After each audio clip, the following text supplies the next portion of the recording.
Hello and welcome दोस्तों, स्वागत है आपका अपने चैनल मोहित सिंह रोल पे। तो दोस्तों, पिछली दो वीडियो में हमने देखा। पहली वीडियो में हमने ये देखा कि चेक बाउंस होने के बाद, चेक बाउंस होने से लेके और कोर्ट में केस डालने तक का क्या प्रोसीजर है। और दूसरी वीडियो में हमने देखा कि कोर्ट में केस डालने से लेकर उसके डिसीजन तक का, जो ट्रायल कोर्ट उसका डिसीजन करता है, उसका क्या प्रोसीजर है। और दोस्तों, आज की वीडियो में हम डिस्कस करेंगे कि अगर ट्रायल कोर्ट से कोई भी एक्यूज है या फिर कंप्लेनेंट है केस हार जाता है तो उसके बाद अपील में क्या प्रोसीजर रहता है और क्या उसकी टाइमिंग है और क्या उसका पूरा का पूरा ट्रायल रहता है अपील का। आज की वीडियो में हम ये टॉपिक डिस्कस करेंगे। तो चलिए दोस्तों, शुरू करते हैं। तो दोस्तों, आज की वीडियो में हम डिस्कस करेंगे कि अगर कोई भी पर्सन चेक बाउंस के केस में ट्रायल कोर्ट से हार जाता है तो उसका अपील में क्या प्रोसीजर रहता है और क्या टाइमिंग रहती है। तो दोस्तों, मैं आपको बता दूं कि अगर ट्रायल कोर्ट में एक्यूज अगर हार जाता है, एक्यूज की अगर कन्विक्शन हो जाती है, तो वो अपीलेट कोर्ट में केस डाल सकता है, अपील डाल सकता है। उसके पास, एक्यूज के पास 30 दिन का टाइम होता है कि वो सेशन कोर्ट में अपनी अपील डाले और वहाँ पे उसको फाइट करे कि मेरी लाइबिलिटी नहीं बनती, या जो भी उसका डिफेंस है वो अपना डिफेंस वहाँ पे ले। तो इसमें ये होता है कि अगर मान लो एक्यूज अब वहाँ से हार जाता है ट्रायल कोर्ट से, तो उसकी बेलेबल ऑफेंस होने के कारण बेल तो वहीं से हो जाती है। तो उसके 30 दिन के अंदर अंदर, बेल होने के 30 दिन के अंदर अंदर अब उसको अपील फाइल करनी है सेशन कोर्ट में। अब वो सेशन कोर्ट में अपील फाइल करता है। अपील फाइल करने के बाद अब उसको कंप्लेनेंट को नोटिस होता है और फिर कंप्लेनेंट को उस अपील में पेश होना होता है।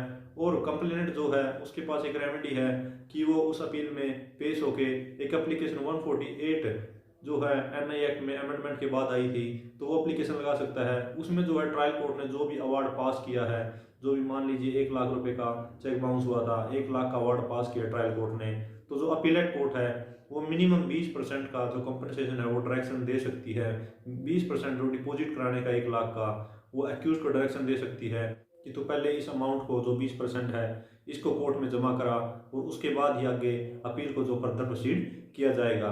तो अगर वो नहीं जमा कराता है तो कंप्लेंट के पास और भी ऑप्शन है, कोर्ट के पास भी ऑप्शन है कि उसकी जो प्रॉपर्टी अटैच हो सकती है या उसकी बेल कैंसिल हो सकती है।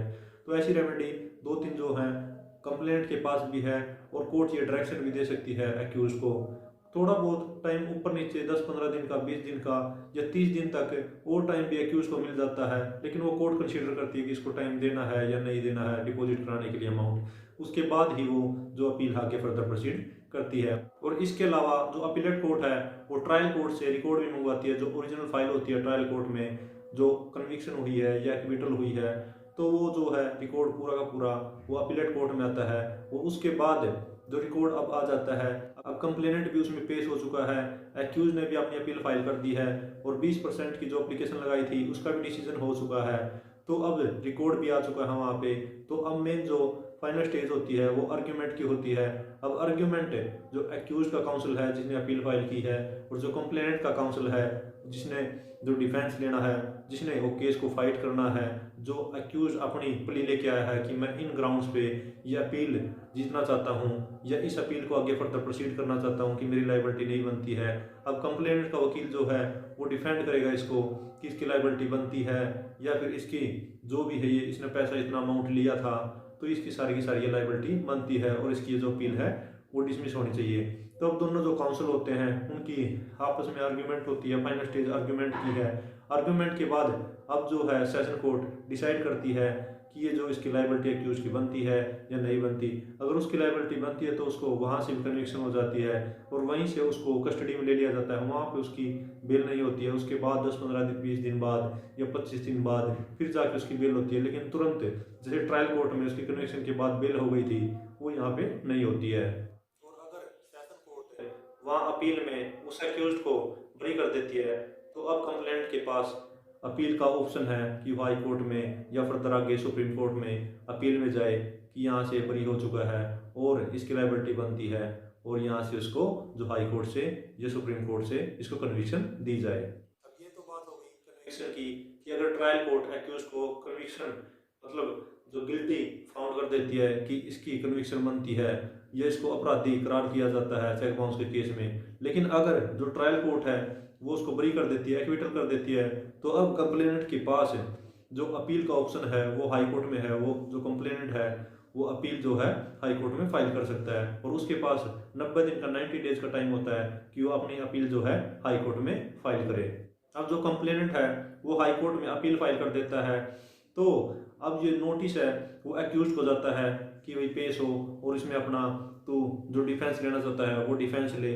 अब वो हाई कोर्ट भी यही करती है कि वो ट्रायल कोर्ट का जो ओरिजिनल रिकॉर्ड है वो मंगाती है, ओरिजिनल फाइल वहाँ पे आती है और उसके जो एक्यूज को नोटिस किया जाता है, नोटिस होने के बाद जब एक्यूज पेश होता है, उसका जो काउंसिल पेश होता है और रिकॉर्ड आने के बाद यहाँ भी यही स्टेज होती है कि जो केस है वो आर्ग्यूमेंट पे लग जाता है।